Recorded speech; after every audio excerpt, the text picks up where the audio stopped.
J'espère que vous m'entendez bien. Voilà, bienvenue à tous et à toutes pour ce webinaire de ProSci Europe qui sera donné en français et qui sera sur l'intelligence artificielle dans la gestion du changement. Donc, ces dernières années, nos webinaires ont permis de mettre en lumière divers aspects clés de la pratique de la gestion du changement. Jusqu'à aujourd'hui, nous avons principalement exploré les fondements de cette discipline. Mais aujourd'hui, nous élargissons notre perspective vers un levier de transformation majeur, l'intelligence artificielle, qu'on appelle également l'IA. Voilà, alors aujourd'hui, nous nous pencherons sur la façon dont l'IA devient un levier incontournable pour accompagner les transformations organisationnelles. Comme nous le savons tous, nous vivons dans un monde en perpétuelle évolution, où le mot changement résonne constamment dans nos organisations. Mais aujourd'hui, au-delà de simplement s'adapter, nous avons la possibilité d'anticiper et d'optimiser nos stratégies grâce à l'IA. Ce webinaire va vous montrer comment l'intelligence artificielle, loin d'être une simple tendance, peut véritablement enrichir la gestion du changement en devenant un allié stratégique pour mieux comprendre les besoins des équipes, mesurer leurs engagements et affiner vos stratégies d'accompagnement. Donc voilà, à partir de 13h, Magali Guichard et Riyad Dikes vous guideront dans cette session qui sera donnée en français. Magali a rejoint ProSci Europe cette année après 13 ans passés chez Microsoft, dont 8 a dirigé des grandes initiatives de changement sur le terrain en tant que Global Change Manager. Elle est aujourd'hui instructrice avancée chez nous, chez ProSci, et forme des praticiens du changement à notre méthodologie depuis plus d'1 an. Elle est certifiée au programme d'intégration d'Agile et de la conduite du changement, ainsi qu'en neurosciences. Ensuite, nous avons Riyad, qui nous a rejoint l'année dernière. Il dispose aussi d'une solide expérience en conduite du changement qu'il s'est construite en tant que consultant. Sa spécialité, c'est la transformation digitale et en particulier l'accompagnement des équipes lors d'implémentation d'outils digitaux collaboratifs qu'on appelle plus communément aujourd'hui les Digital Workplaces. Je suis sûre qu'un grand nombre d'entre vous connaissent Riyad et Magali. Donc voilà, tout au long de la session, vous avez la possibilité de poser des questions. Et alors, c'est moi qui me chargerai de les récolter et en fin de session, je les transmettrai à Magali et Riyad. Pour poser des questions donc, par rapport au contenu du webinaire, vous pouvez utiliser l'icône Q&A, donc questions-réponses, qui se trouve en bas de la fenêtre Zoom. En revanche, si vous avez des questions qui sont d'ordre technique, je vous invite à utiliser le chat, donc sur votre droite, et alors c'est moi qui essayerai de vous aider le plus possible. Sinon, pendant la présentation, nous allons également vous poser l'une ou l'autre question afin de connaître vos avis sur certains points. Pour ce faire, nous allons utiliser Slido. Donc, à chaque diapositive où se trouveront les questions, un QR code s'affichera et il vous suffira simplement de le scanner pour y répondre. Si vous n'avez pas votre smartphone près de vous, il est également possible, quand le slide s'affichera, de se connecter à www.slido.com et d'entrer le code qui se trouvera à l'écran. C'est vraiment très facile. Voilà, j'espère qu'à la fin de cette présentation, vous repartirez avec une compréhension plus précise de l'impact de l'intelligence artificielle dans la gestion du changement. Je vous souhaite à toutes et à tous un excellent webinaire. Et alors Magali et Riyad, je vous cède la parole. Merci beaucoup, Andrea. Bonjour à tous. Est-ce que vous m'entendez bien déjà? Est-ce qu'on m'entend, Andrea? Oui, oui, oui, on t'entend très bien. Parfait. Parfait. Merci beaucoup. Donc bonjour à tous. Alors oui, Riyad et moi-même, nous sommes ravis de passer cette heure avec vous pour parler d'intelligence artificielle et de change management. Donc l'intelligence artificielle qui passionne les foules et qui est sans doute l'un des sujets les plus intéressants et les plus engageants de ce siècle, avec ses multiples dimensions, ses impacts sur notre société et avec les changements qu'elle promet. C'est un phénomène qui va s'amplifier, hein, on le sait, et que nous commençons vraiment à identifier de manière significative. Alors j'espère, tout comme Andrea, que ce webinaire aujourd'hui contribuera à votre découverte de l'IA et de ses implications dans la gestion du changement. Et sans plus attendre, je passe la parole à Riyad pour l'introduction. Riyad qui est notre Mac Lesguy de l'IA chez ProSci, pour ceux qui auront la référence. À toi, Riyad. Merci Magali. Je n'anime pas encore d'émission sur M6, mais je pense que ça ne saurait tarder. Eh bien oui, dans un monde en constante mutation, l'intelligence artificielle devient un levier incontournable pour réussir les projets de transformation. Et les recherches de ProSci soulignent que l'intelligence artificielle, en identifiant des obstacles potentiels et en facilitant la prise de décision, peut transformer l'adoption du changement de 30%. L'intelligence artificielle, avec des outils comme Kaya, que nous aurons l'occasion de vous présenter durant ce webinaire, permet de, par exemple, mesurer la progression d'un changement, l'engagement des individus impactés par ce même changement, ou d'ajuster des stratégies de communication et des plans de gestion de changement en temps réel. Ce webinaire va donc explorer comment l'association entre l'intelligence artificielle et la gestion du changement peut maximiser les résultats des changements. Alors, notre agenda pour cette heure. Donc, nous allons d'abord vous donner un aperçu de l'étude réalisée par ProSci, parce que, comme vous le savez peut-être, et alors pour ceux qui ne le savent pas, ProSci, c'est une organisation qui est basée sur la recherche, hein, ProSci pour Professional Science, avec notamment ces fameuses meilleures pratiques, ces best practices, qui rassemblent l'ensemble des retours d'expérience de praticiens du changement à travers le monde. Et donc, c'est sans surprise que ProSci a également réalisé une enquête sur l'IA et son utilisation dans le change. Et ensuite, parce que nous voulions ce webinaire concret pour vous, nous vous présenterons quelques applications pratiques de l'IA dans le change. Nous aurons l'opportunité de vous présenter notre nouvelle meilleure amie, hein, notre best friend forever, Kaya, qui est une intelligence artificielle développée par ProSci, et nous terminerons par les enjeux que représente l'IA pour les activités de change management. Ah, voilà un programme qui me semble bien complet, Magali, hein. Entrons tout de suite dans le détail. J'y vais. Alors, la recherche. Donc, l'objectif de cette étude, c'était d'avoir une compréhension initiale de l'utilisation de l'IA dans le change. Et voici les données démographiques de cette étude. Alors, elle compte 218 participants répartis dans 9 régions du monde et parmi 33 industries différentes. En matière de profil interrogé, nous avons affaire à des praticiens du changement plutôt matures, puisque 70% des répondants consacrent plus de la moitié de leur temps à la gestion du changement et 75% font de la gestion du changement depuis plus de 5 ans. Et alors, on a souhaité explorer 5 grands thèmes au travers de 5 questions principales qui, d'ailleurs, vous le verrez, vont être le fil conducteur pour ce webinaire. Donc, on a d'abord cherché à savoir pourquoi les participants n'utilisaient pas d'outils ou de techno IA dans leur pratique au quotidien, ce à quoi les réponses reflétaient principalement un manque de clarté sur le quoi et le comment, pardon, mais également une incertitude quant à ce qui est acceptable ou non dans leur organisation. Ce que vous voyez là, ce sont les vraies questions qui ont été posées et à chaque fois, vous avez des exemples de verbatim, hein, qui sont repris.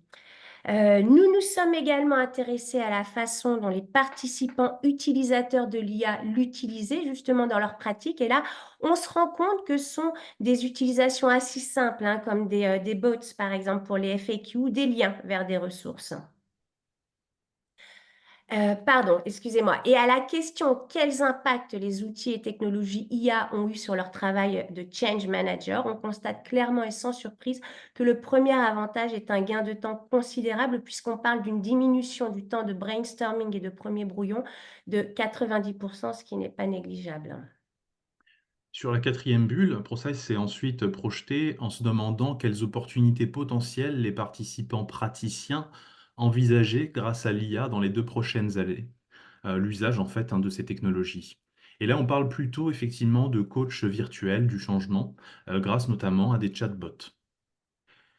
Et enfin, il est important de comprendre que si l'IA pouvait être une préoccupation ou représenter des défis potentiels pour nos praticiens du changement, qui effectivement craignent, de façon très légitime d'ailleurs, qu'un gap ne se crée entre les praticiens dits papier-crayon et les natifs du numérique. Et nous verrons ça dans quelques instants, ce qu'il en est vraiment. Donc, si on va un peu plus dans le détail, déjà, une donnée intéressante, parmi nos répondants, 52% n'ont pas recours aujourd'hui à l'IA pour leur travail de praticien du changement. Et quand on leur demande pourquoi, voilà les principales raisons qui sont évoquées. Alors, soit ils sont à l'aise avec la situation actuelle, tout simplement, ce n'est pas la culture de leur entreprise. Pour d'autres, ce sera lié à un manque de confiance vis-à-vis de la technologie ou tout simplement un manque de temps ou alors la peur des risques inconnus. Qu'est-ce que je peux faire ou ne pas faire sans violer les lois ou être trop intrusif? Car c'est vrai que on en reparlera un peu plus tard, à une époque où le respect de la vie privée est sacré, on peut avoir du mal à savoir jusqu'où l'IA peut aller. Il faut avouer que l'imaginaire collectif est parfois très anxiogène sur le sujet. Donc, d'ailleurs, peut-être que certains d'entre vous se reconnaîtront dans ces commentaires, dans ces verbatims. Et donc, ces perspectives soulèvent des considérations importantes pour ne pas utiliser l'IA. Quelle est l'ampleur de ces préoccupations? On va examiner les réponses dans un instant. Et alors, Riyad, on a vu précédemment qu'une des craintes de nos participants, c'était que l'IA crée un gap entre les praticiens plutôt crayon-papier, en d'autres termes plus matures, et les praticiens plus natifs du numérique, soit plus juniors dans la pratique. Qu'est-ce qu'elle nous dit, la recherche, à ce sujet? Eh bien justement, Magali, la tendance est que ce ne sont pas les professionnels du changement les moins expérimentés qui utilisent l'intelligence artificielle, mais ceux qui ont le plus d'expérience en matière de gestion du changement. On pourrait croire que les praticiens les moins expérimentés s'appuient sur l'IA pour la gestion du changement du fait de leur aisance avec ces outils, mais finalement, la tendance générale ne semble pas soutenir véritablement cette hypothèse. Ouais, ce qu'on voit bien dans ces chiffres. Merci beaucoup, Riyad. Alors, quelque chose de plus concret, les applications et les impacts. Comment pouvons-nous utiliser l'IA pour nos activités de change management et quels en sont les impacts? Donc, si vous vous souvenez, une des questions que nous avons présentées en début de webinaire était sur la façon dont vous, praticiens du changement, vous utilisiez l'IA, dans votre quotidien. Et voilà ce que vous nous avez répondu. Alors, on voit qu'on est sur des utilisations plutôt simples, hein, avec des transformations de contenu, des rédactions de communication, de la recherche. Puis, on a des choses un petit peu plus élaborées, comme des simulations, des planifications de scénarios, des bots pour les FAQ. Et alors, qu'est-ce que nous disent les chiffres sur ce sujet? Alors, justement, pour répondre plus particulièrement à la question, comment utilisez-vous l'IA dans votre pratique de gestion du changement? Les premiers chiffres en fait qu'on va avoir sont notamment notamment des principaux besoins autour du fait de trouver de l'inspiration. Donc typiquement, c'est le besoin d'avoir une communication soutenue, avoir un soutien à la communication, identifier en fait et les messages en fait clés de sa communication, une aide au choix du format et à la tonalité des messages, réécrire, reformuler, générer de nouveaux contenus et potentiellement des contenus marketing pour promouvoir justement des communications en interne. C'est aussi le fait de pouvoir développer des plans liés à la gestion du changement, des plans d'engagement des parties prenantes, des plans de communication, de formation, des plans de suivi, tout ce qui va permettre finalement d'élaborer des approches en matière de gestion du changement. Et enfin, on va retrouver aussi finalement de l'automatisation de tâches répétitives, l'organisation des contenus pour les activités de gestion du changement, l'agrégation et l'analyse de données. Alors, ce qu'il faut comprendre surtout, c'est qu'en fait, on a 56% des utilisations de l'intelligence artificielle qui sont liées à des besoins de communication. Voilà. Donc, du coup, ça, c'est vraiment un chiffre très, très fort. Et le gros avantage, finalement, de l'intelligence artificielle, c'est que vous pouvez l'utiliser tout au long du cycle de vie d'un projet. Donc, depuis le début jusqu'à la fin d'un projet. Et alors, concernant les bénéfices, on avait dit aussi que le principal mentionné, c'était avant tout le gain de temps. Mais si on analyse les réponses plus en détail, voici ce qui nous a été confié. Donc, plutôt l'objectif d'avoir de nouvelles idées, d'être plus efficace, hein, encore une fois. Voilà, la réduction, le temps gagné. Donc, ça, c'est la stat qu'on a donnée en début de webinaire, hein, réduire le temps de brainstorming et de première ébauche de 90%.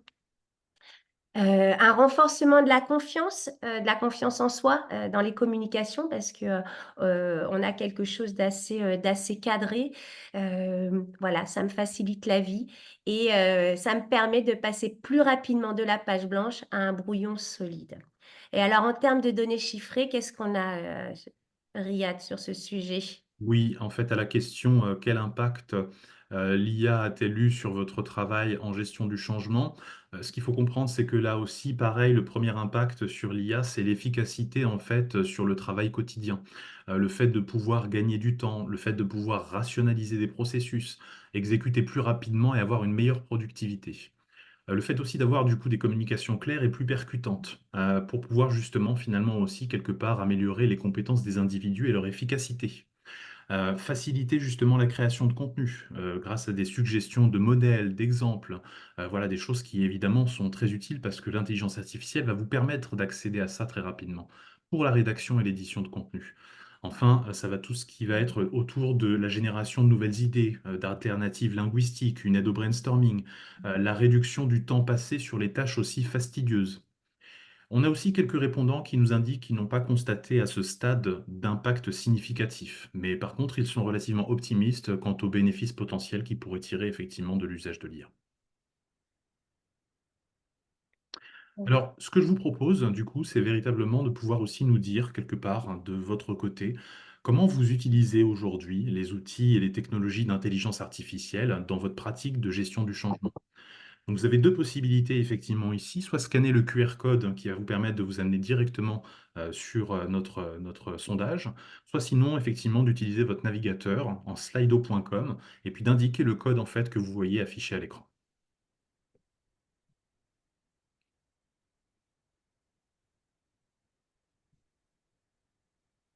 Je vois que les participants tapent, donc c'est que ça fonctionne. Oui, Oui, ça fonctionne bien.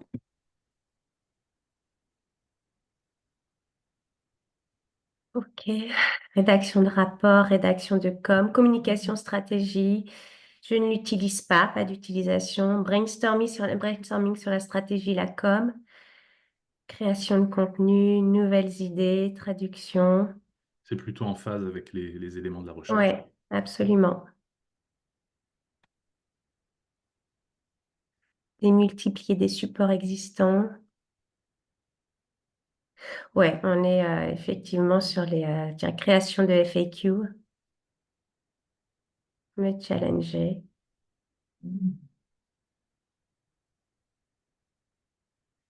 Alors, vous allez pouvoir vous en rendre compte assez rapidement au travers des cas d'usage qu'on va vous présenter juste derrière, hein. Il y a véritablement beaucoup de possibilités aujourd'hui pour pouvoir utiliser l'intelligence artificielle dans la gestion du changement. Absolument. Et merci pour vos partages.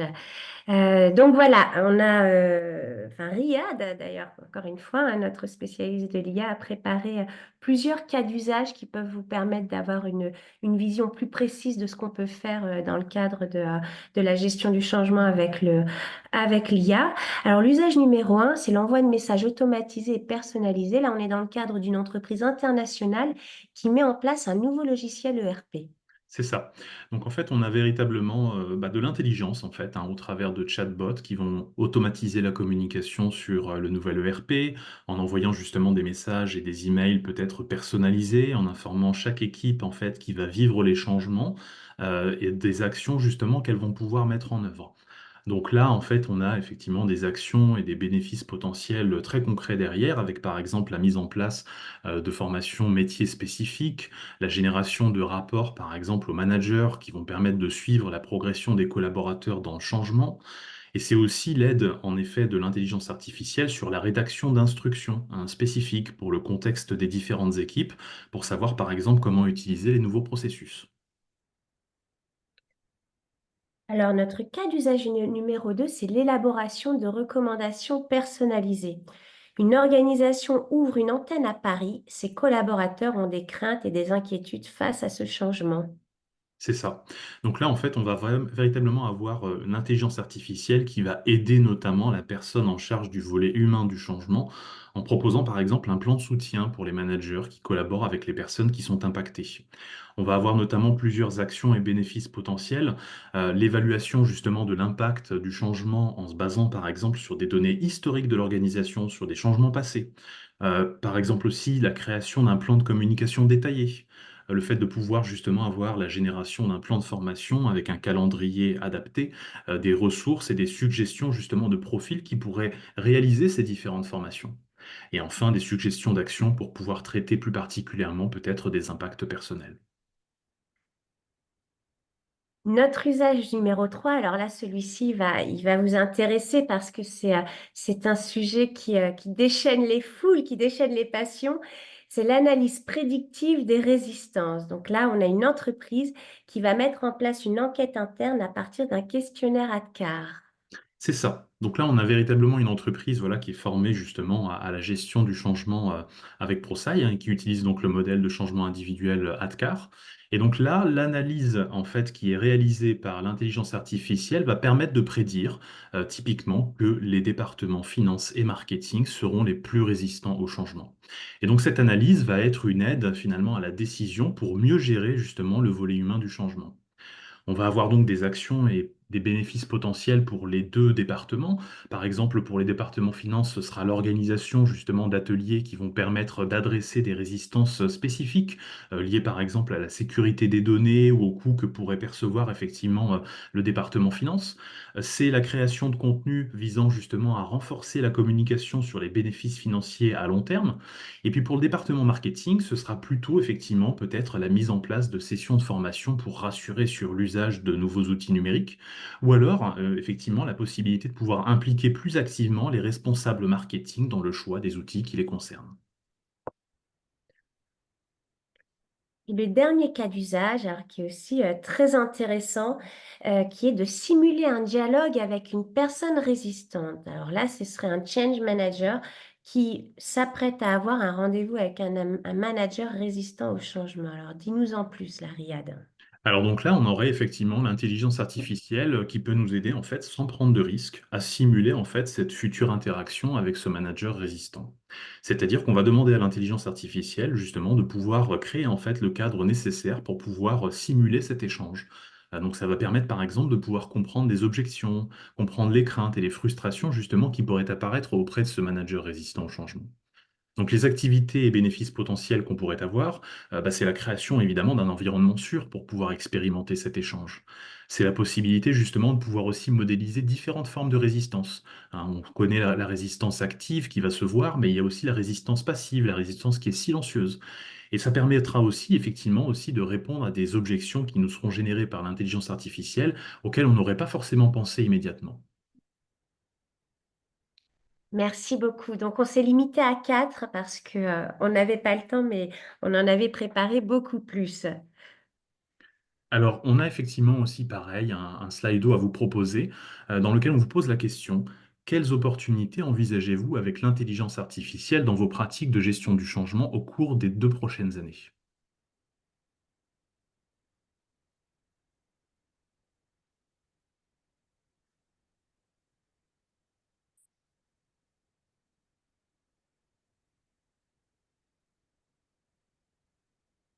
Ah, est-ce que ça fonctionne? Puisque, Moi, j'arrive pas à me connecter. ah zut, parce que j'ai vu que ça commençait à taper et est-ce que je reviens peut-être en arrière et on réessaye pour voir?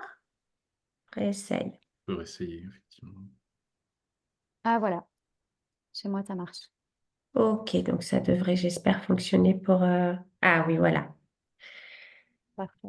Super.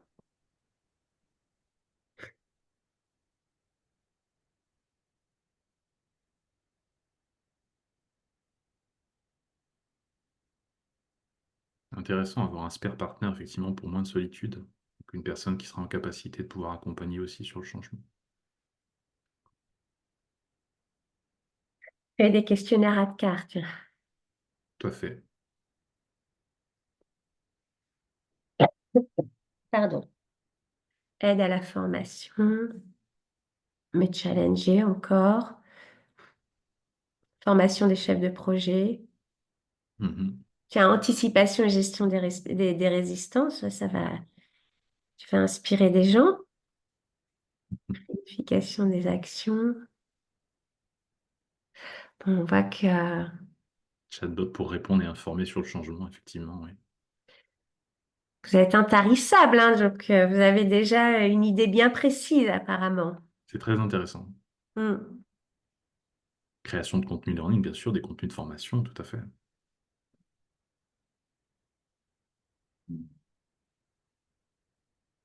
Création de vidéo, analyse de data client, ouais, pour le gap analysis, ça c'est vrai que Mhm. c'est Très intéressant, oui.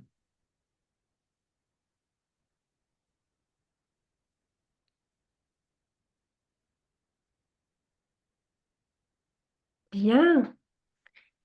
Merci beaucoup. Je vais plus pour les gestionnaires que pour les membres du personnel. D'accord. Mise en place de procédures.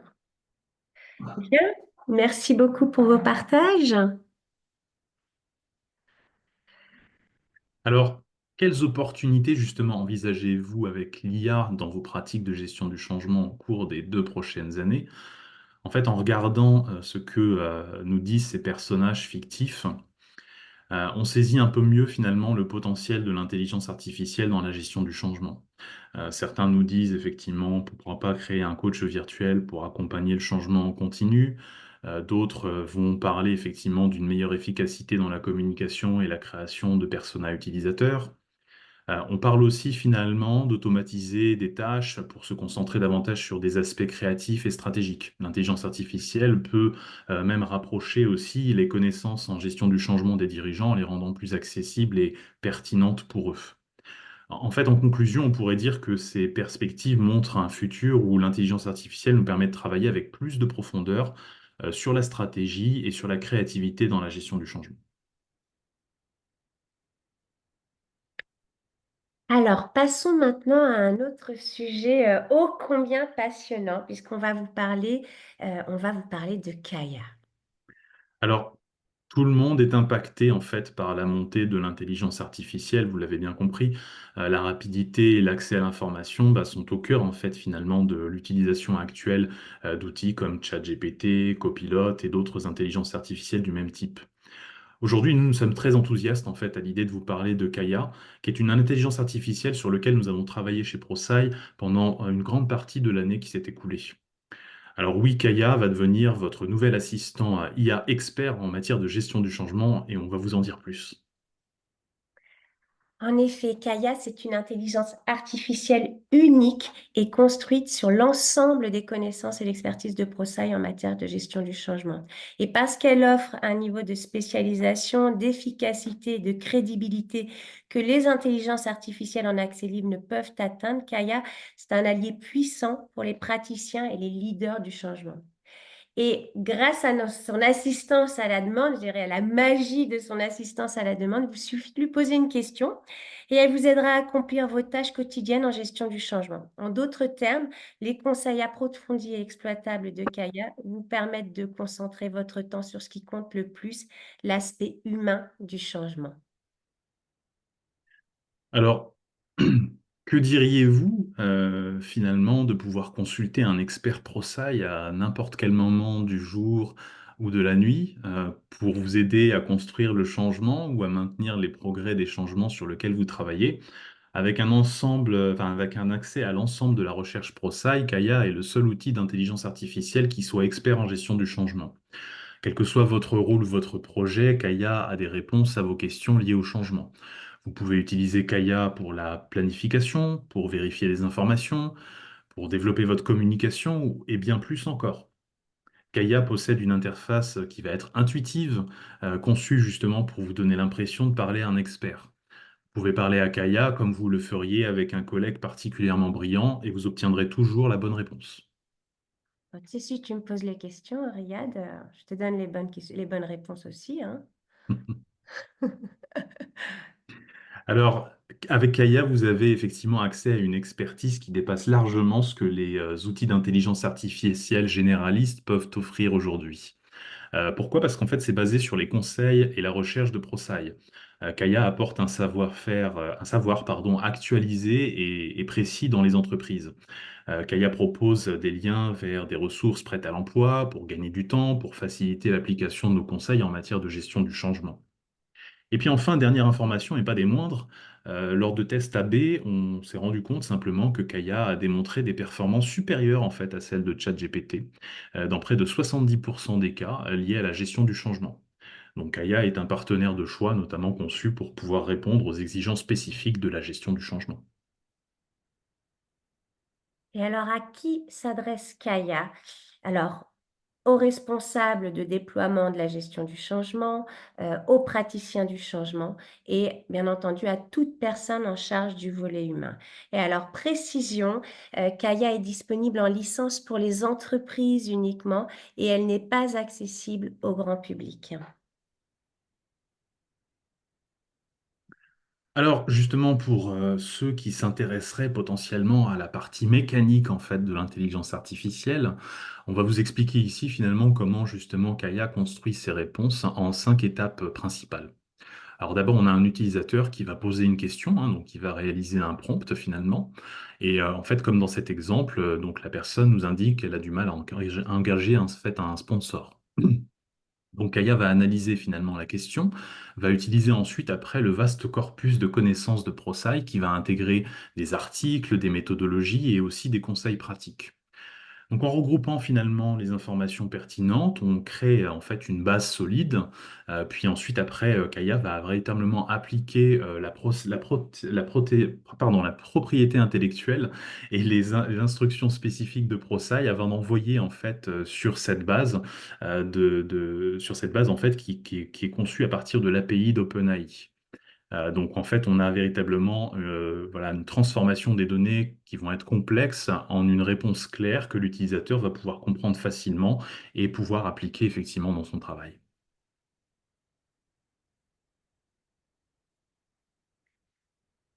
Et alors là, vous avez trois exemples d'usage de Kaya pour votre travail de gestion du changement, donc avec des exemples de prompts. Alors, ce sont des longs prompts, je ne vais pas les lire, mais ce qui est important ici, c'est que plus votre prompt est précis et détaillé, et plus vous aurez une réponse précise, détaillée et pertinente. Alors, si je prends par exemple le prompt de droite, créer des personas utilisateurs, si je vais sur les mots plutôt en gras, vous voyez, donc chaque persona doit représenter un segment de notre public cible et inclure les éléments suivants: démographie, psychographie, pardon, utilisation de la technologie, préférence de communication, préparation au changement, influenceurs clés, etc., etc. On voit que ce sont des prompts qui sont relativement complets et c'est avec ça qu'il faut jouer. C'est ça. Et alors donc, juste aussi un conseil, hein, il faut vraiment pas être inquiet de la longueur des prompts, puisque justement, c'est ce qui va vous permettre de pouvoir donner du contexte, de pouvoir justement être très précis justement dans votre demande, donc avoir des objectifs très clairs par rapport justement à ce que vous allez demander à l'intelligence artificielle. Donc c'est pour ça effectivement que vous pourriez avoir des prompts relativement riches, mais ce n'est pas un problème dans le sens où finalement, ça vous évitera aussi finalement d'une certaine manière autant d'itérations que nécessaire par la suite. Donc voilà, ça peut vous permettre justement de pouvoir tout de suite avoir des réponses relativement probantes, quitte ensuite après effectivement à réaliser quelques itérations supplémentaires. Ouais, et puis c'est le learning by doing, hein, j'ai envie de dire, hein. Tout à fait. Plus on en fait, et plus on devient bon. Alors, c'était notre dernier slide sur Kaya. Je sais que que ça vous passionnait, mais on va passer à la dernière partie de notre webinaire, qui sont les défis et les opportunités. Donc, si on creuse un peu plus sur cette partie, Riyad, qu'est-ce que ça nous donne? Alors, en fait, par rapport aux préoccupations et aux défis potentiels, justement, au cours des 2 prochaines années, ce qu'on se rend compte simplement, c'est que, il y a aussi effectivement cet écart toujours, en fait, hein, entre les praticiens dits natifs, enfin, papier-crayon et les natifs, en fait, du numérique. On a aussi des personnes qui se posent beaucoup de questions par rapport justement à la sûreté des informations. Voilà, il y a beaucoup d'incertitudes sur le fait de savoir où ces données, effectivement, vont pouvoir être stockées. L'exactitude effectivement des résultats de l'IA est aussi un sujet. Nous, on recommande en effet de ne pas donner effectivement le champ libre à l'intelligence artificielle. Il faut pouvoir contrôler effectivement ce qu'elle nous dit. On va avoir ensuite après des problématiques liées à la confidentialité. Donc là, c'est pareil, tout ce qui tourne autour de la confidentialité, de la propriété intellectuelle, toutes les questions éthiques, ce sont des sujets effectivement sur lesquels il va vraiment falloir se pencher et en tout cas porter une certaine attention. Le fait effectivement aussi qu'il puisse y avoir des personnes qui s'interrogent sur l'adoption de l'IA trop tardivement, parce que en effet, l'IA peut être le bon compagnon du praticien du changement. Encore faut-il effectivement que les praticiens s'y intéressent pour justement essayer d'avantager leurs clients. Alors, il y a aussi beaucoup de croyances sur le fait que l'IA va prendre des emplois. Ça peut être le cas effectivement dans certains cas de figure, mais il y aura toujours encore une fois le besoin de contrôle, le besoin de pouvoir effectivement aller plus loin sur certains sujets. Et donc là, effectivement, l'IA peut être une associée, mais ce ne sera pas une personne qui va remplacer une autre personne. Voilà, donc l'IA n'est pas humaine, en effet, c'est ce qui est dit dans la dernière bulle, et c'est très important de le comprendre, parce qu'il va y avoir effectivement des nuances qui vont échapper à l'IA, et donc là, pour le coup, on restera toujours finalement, nous, humains, maîtres à bord. Et en termes de stats, alors, Alors, en termes de statistiques, effectivement, on va avoir des gens qui vont résister en fait à l'IA ou qui vont se restreindre dans l'usage en raison d'un manque de compréhension et parfois aussi de peur. Ça, clairement, c'est le manque de repères, hein. On va avoir aussi les réglementations et les lois qui finalement vont entourer l'IA, mais qui ne sont pas dans la gestion du changement encore complètement établies et encore complètement comprises. On va avoir aussi du coup la gestion du changement en tant que discipline qui peut effectivement échouer à s'adapter et à adopter l'IA. Ça, c'est effectivement des craintes, des préoccupations. On a aussi donc l'IA qui pose un certain nombre de problèmes, de risques en fait en matière de confidentialité et de sécurité des données. Il y a aussi des croyances sur le fait que l'IA peut remplacer certaines tâches ou rôles dans la gestion du changement. Euh, il y a aussi également le fait que l'IA manque de nuances et de personnalisation, hein. Et ça, c'est les gestionnaires du changement justement qui nous le disent, parce que effectivement, ça peut manquer d'empathie, ça peut manquer d'intelligence émotionnelle. Et enfin, il y a le fait aussi que, du coup, il faut pouvoir assurer la crédibilité et l'exactitude des informations et des résultats générés par l'IA, qui effectivement bah, est encore susceptible de pouvoir générer des hallucinations, quand bien même il y a quand même des améliorations qui sont portées plus particulièrement sur ce sujet-là. ça- voilà. Et alors, Alors, dernier on va vous poser slide. effectivement la question, quelles sont bah, du coup vous, vos préoccupations et vos défis potentiels dans l'usage de l'intelligence artificielle, et plus particulièrement par rapport à vos pratiques de gestion du changement au cours des 2 prochaines années. Alors, est-ce que ça fonctionne? Parce que je ne vois personne qui écrit. Non, chez moi, ça fonctionne pas. Essayez de Donc, revenir peut-être en arrière. je vais refaire un clac. Est-ce que là, c'est mieux? Voilà. Ouais, Et puis, ben, on saura qu'il faut le faire 2 fois de suite. parfait.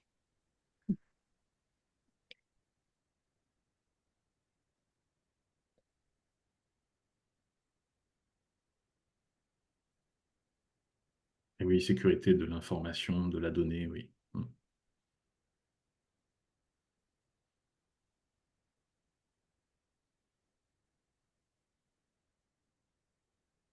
La bonne formation pour la bonne utilisation, bien sûr. Il va falloir accompagner aussi sur l'IA même. Le biais éventuel des données aussi, ouais. Ouais, trop de standardisation, c'est vrai. D'ailleurs, on arrive parfois à reconnaître hein, quand c'est l'IA qui a De travaillé. plus en plus, oui. Bah, mettre de l'humain avec un point d'exclamation, oui, parce qu'en Oui, plus, c'est notre job hein, en tant que change manager, c'est vraiment d'être centré sur l'humain, donc faire attention à garder ce contact, à avoir des vraies conversations et des vrais feedbacks et pas seulement se référer à un outil, hein. garder la créativité humaine aussi, je le disais. Alors Ouais. évidemment, c'est essentiel, hein. L'IA n'est là que pour nous aider. Il faut vraiment le prendre comme ça. Donc justement, pour faire en sorte que l'humain reste encore une fois maître à bord. Essoufflement de l'IA, ça, je ne sais pas. Je parlerai plutôt d'un accroissement parce que pour le coup, l'IA telle qu'on la connaît risque de prendre d'autres formes demain. Alors par contre, en effet, les biais cognitifs de l'IA, ça c'est tout à fait essentiel et c'est la raison pour laquelle finalement la bonne nouvelle, c'est que nous restons quand même encore maîtres à bord. Pour Tu peux combien en de temps, dire je ne sais pas. plus, tu peux en dire plus là-dessus, sur les biais cognitifs, Riyad? Alors c'est clairement autour des hallucinations en fait, hein, Ah finalement oui. il y a véritablement alors il y a des expériences qui montrent par exemple que l'intelligence artificielle n'est pas en mesure de pouvoir dans ces modèles en fait existants de pouvoir par exemple définir les résultats de très grosses opérations mathématiques. Donc voilà, c'est pas du tout en fait le mode de fonctionnement parce que du coup l'intelligence artificielle essaye de prédire finalement systématiquement le mot qui va venir en fait derrière en fait le mot précédent. Donc c'est pour ça que ça ne peut pas fonctionner en fait aujourd'hui de cette manière-là. D'accord. Merci beaucoup. Je dois garder son esprit critique, oui. Absolument, absolument. Contact humain hyper important. La confidentialité, bah oui, confidentialité, protection des données, propriété privée, enfin, c'est vraiment quelque chose. Je pense Ça a que du c'est ce sens. qui nous fait le plus peur aussi, hein, parce qu'on ne sait pas Mm. jusqu'où ça va et on a l'impression parfois de ne pas maîtriser. Et oui, l'IA n'est pas une baguette magique, hein. On peut effectivement attendre un certain nombre de choses de l'intelligence artificielle, mais encore une fois, elle ne peut pas tout faire. Et oui, l'IA peut se tromper, l'IA peut avoir des hallucinations, tout à fait. Ouais, et il faut toujours bien vérifier d'ailleurs, parce que parfois, oui, il y a des erreurs, hein. Ça ne doit pas vous empêcher d'expérimenter, en tout cas. Voilà. C'est peut-être le message clé aussi à retenir, c'est qu'en effet, il faut pouvoir expérimenter.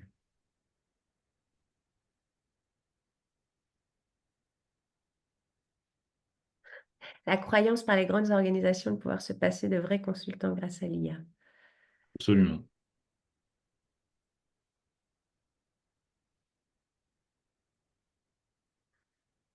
Expérimentation payante, oui, alors oui, effectivement, l'IA a un coût, évidemment, hein, donc, mais vous pouvez aussi commencer par les outils gratuits qui vous permettent de tester, de voir à peu près où ça peut aller. Généralement, si vous êtes convaincu, après, derrière, effectivement, oui, vous allez payer.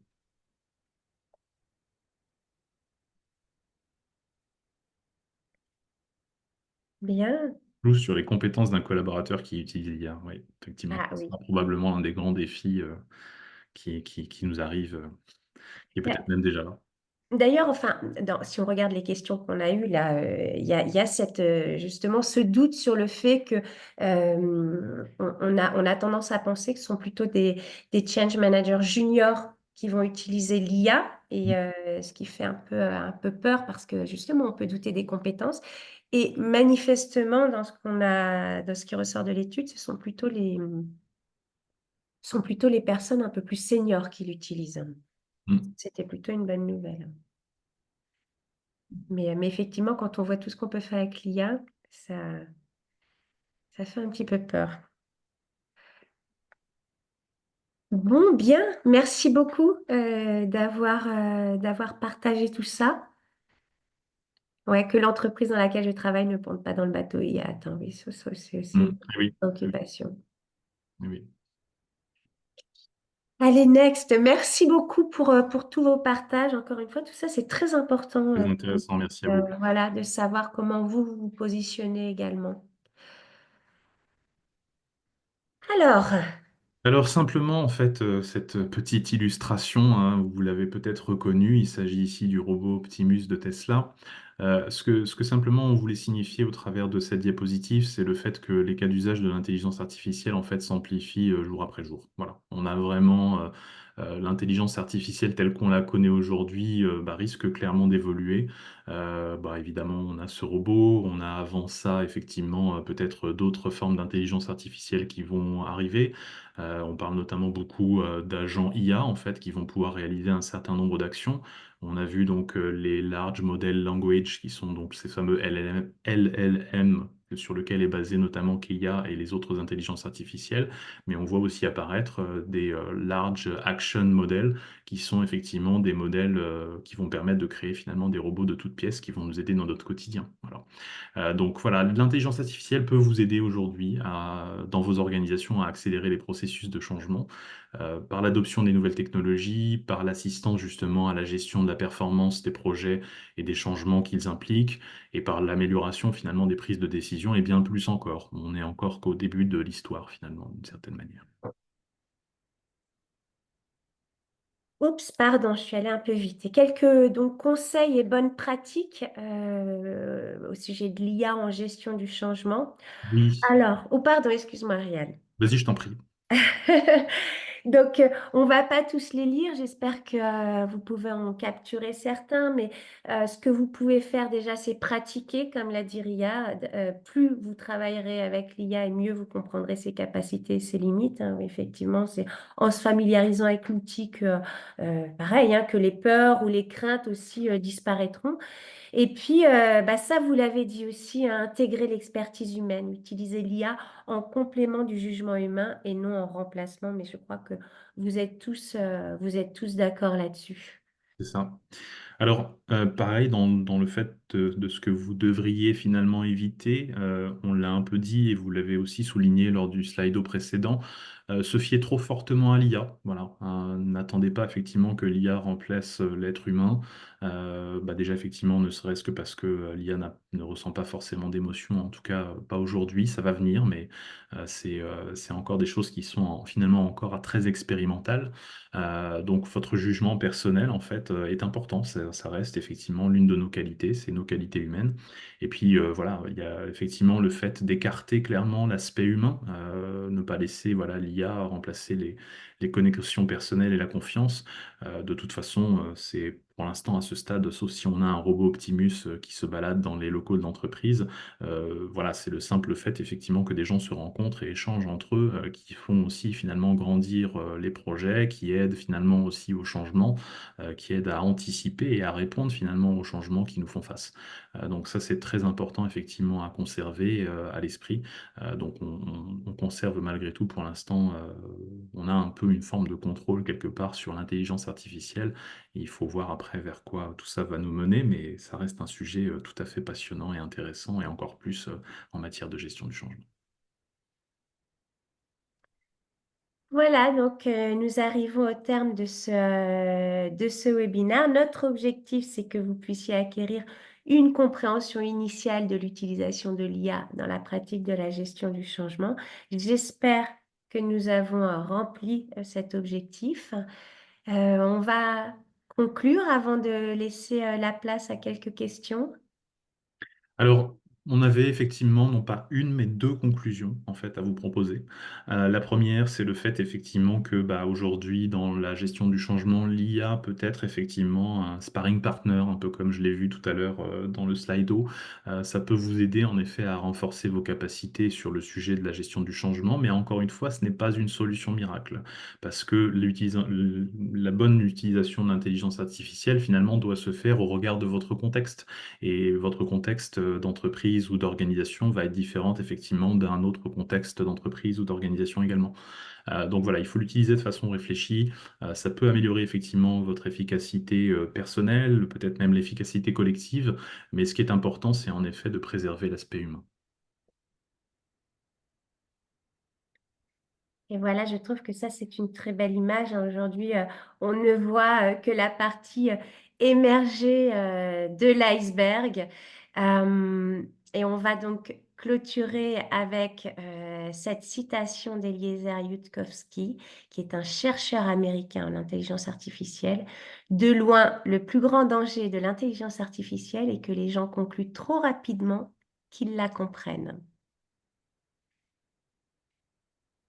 Et alors, Andrea, est-ce que nous avons des questions? Oui, oui, oui. On en a reçu plein, plein, plein. Ça ne m'étonne Donc, pas. j'essaye au mieux de bien Faire les le écrire. Comme tri. ça, si on n'a pas le temps aujourd'hui, on peut revenir vers vous par email. Absolument. Mais on peut déjà commencer avec certaines questions. Donc, de manière globale, comment est-ce que Kaya peut nous aider dans les tâches quotidiennes? veux reprendre cette question, Riyad? C'est comme tu veux, sinon je peux répondre en fait, hein. Oui, vas-y, ouais. Pour le coup, donc effectivement, Kaya est une assistante en fait en gestion du changement en fait, hein. C'est une assistante augmentée grâce à l'intelligence artificielle qui va vous permettre justement de libérer un peu le potentiel humain pour vous permettre de vous concentrer vraiment sur l'aspect humain de la gestion du changement. Donc en fait, vous pouvez vous appuyer effectivement, comme on le disait, sur Kia un petit peu comme vous le feriez au travers d'un collègue très compétent sur le sujet de la gestion du changement. Ça va vous permettre en effet de réaliser un travail de meilleure qualité. Ça va vous permettre de dépenser finalement moins de temps, d'être finalement aussi peut-être avec un peu moins de stress mental quand vous avez beaucoup de travail à réaliser.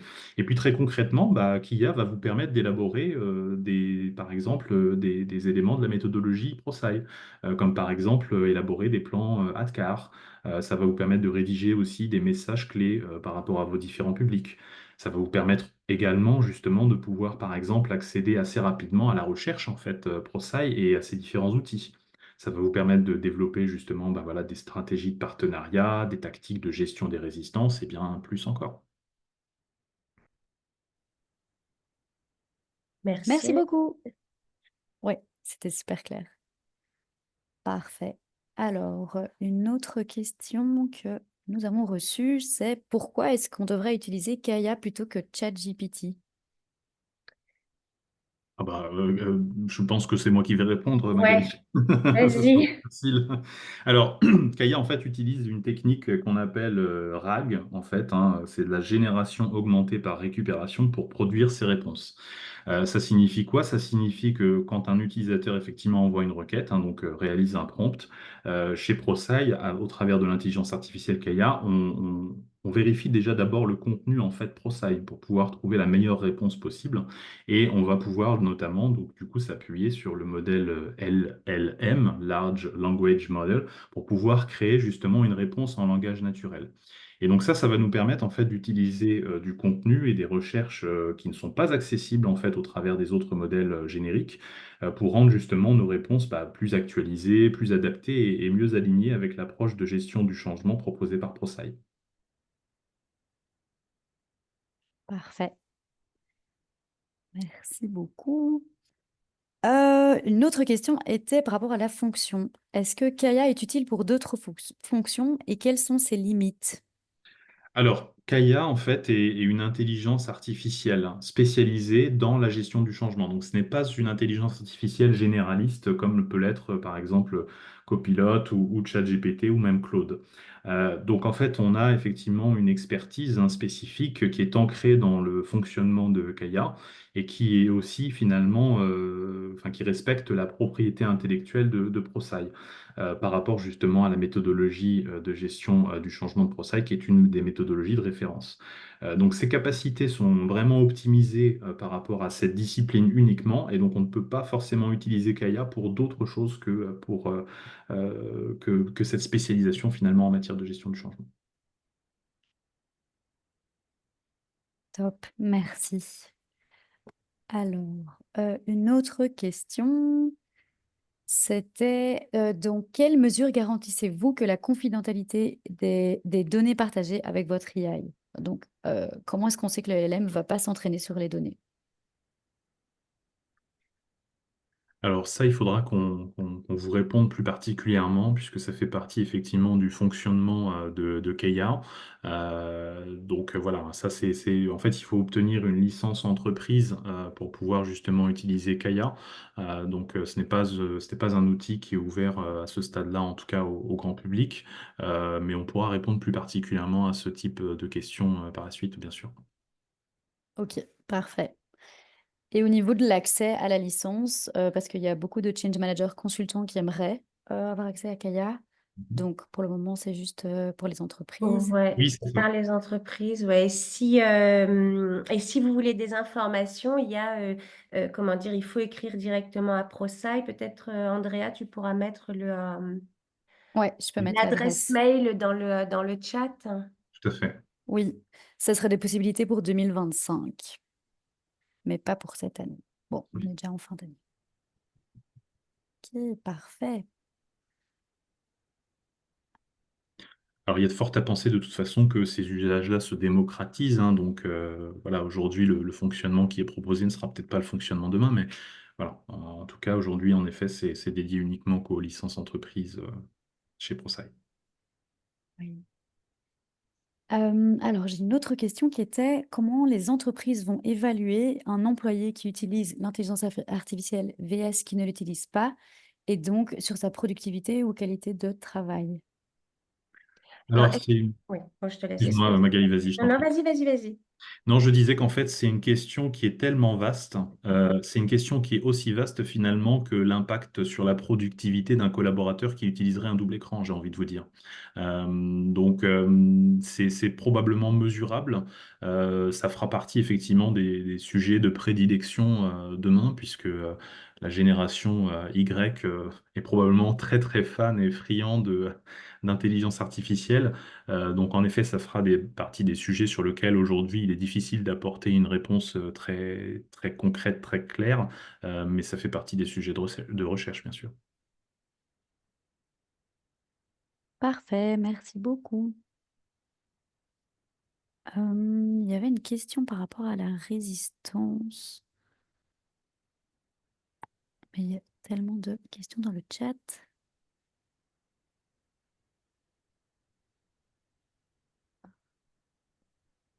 Sur l'anticipation de la résistance, sur... Oui, c'était dans quelle mesure Kaya peut aider au niveau de la résistance? C'était où? Oh là là, bon, c'est pour ça que le Q&A est beaucoup plus facile à utiliser que le chat en lui-même. Ah oui. Dans On peut peut-être l'anticipation de dire la un mot, résistance. Cécile, hein. Pardon? On peut peut-être dire un mot sur ce sujet-là de toute façon. Comme on l'a exposé en fait un peu plus tôt durant le webinaire, on a parlé effectivement de la gestion des résistances. Ce qui va être important, notamment quand on va utiliser un outil d'intelligence artificielle comme Kaya, c'est le fait, encore une fois, de pouvoir préciser du contexte. Quand on précise du contexte, en fait, hein, évidemment, on n'est pas forcément obligé de donner des informations personnelles, hein. On peut tout à fait, effectivement, réaliser une simulation sans ces informations personnelles. L'idée, c'est quand même de pouvoir, quelque part, border quand même un petit peu le sujet avec notamment des éléments concrets sur les résistances qui, par exemple, sont observables dans l'entreprise. Et donc l'idée, c'est effectivement de pouvoir scénariser un petit peu ce que vous souhaitez demander en fait à Keia, hein. Posez-vous bien encore une fois la question de l'objectif en fait, hein, autour de l'usage de Keia et de l'intelligence artificielle en général. C'est de poser effectivement donc un cadre là où les questions autour des résistances et puis de demander finalement quelque part de l'aide par rapport justement à ces résistances que vous pouvez peut-être percevoir. Et aussi peut-être, comme n'importe quelle intelligence artificielle, demander à l'outil d'intelligence artificielle de vous poser des questions. Alors, c'est-à-dire que vous lui donnez des choses, hein. Donc ça aide effectivement le génie qui est l'intelligence artificielle, mais en même temps, vous pouvez aussi, dans votre prompt, demander effectivement à ce que l'intelligence artificielle vous pose des questions, peut-être pour essayer d'identifier simplement des angles morts, en fait, hein, des choses que vous n'auriez peut-être pas vues, tout simplement. Et si je peux ajouter une précision là-dessus, Riyad, faut pas oublier aussi que Kaya va se baser sur l'ensemble de la recherche de ProSci et donc est vraiment capable de vous donner des informations. Donc là, on parle de résistance. Donc en fonction des pays, en fonction de l'industrie, en fonction de la taille de l'entreprise, en fonction du type de rôle et tout ça basé sur de vrais feedbacks. Donc, c'est là-dessus qu'elle arrive à faire des extrapolations, mais à la base, elle a cette base de connaissances et puis bien d'autres bases de connaissances, hein. C'est ce que tu disais, c'est ce que tu disais, Riyad, quand tu expliquais comment elle faisait, donc, comment elle générait ses réponses, en fait. Tout à fait, tout à fait. Il y a quelque chose de très solide derrière. Top. Merci beaucoup. J'ai une petite question, un peu Mhm. piège peut-être, mais On va Euh, voir. que Mon- mon- pouvez-vous dire? Vas-y. Pardon? Non, non, rien, rien. Que pouvez-vous dire sur l'impact environnemental?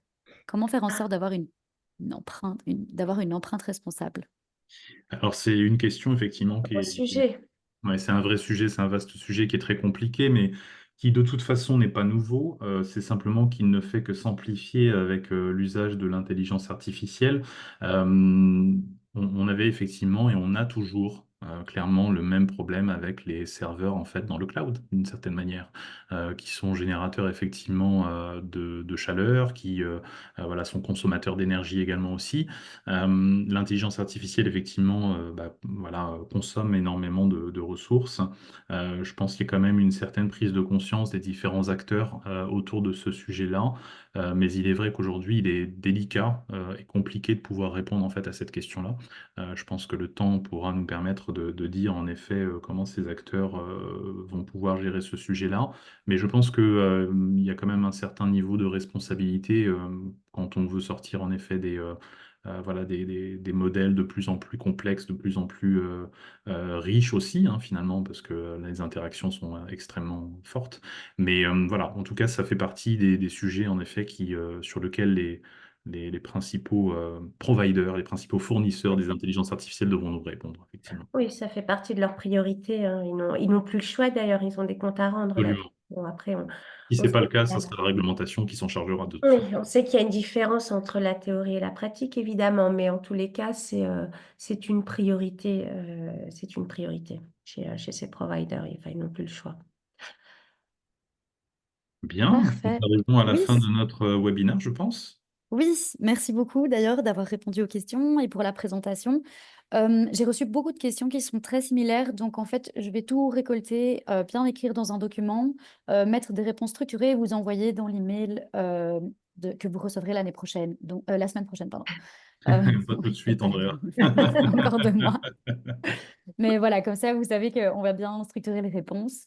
Mais voilà, avant de clore ce webinaire, j'aimerais moi aussi vous poser une petite question qui va d'ailleurs s'afficher sur votre écran maintenant. Dites-moi si vous la voyez bien sur votre écran. Voilà, si vous pouviez y Ah répondre, oui. ce serait très bien.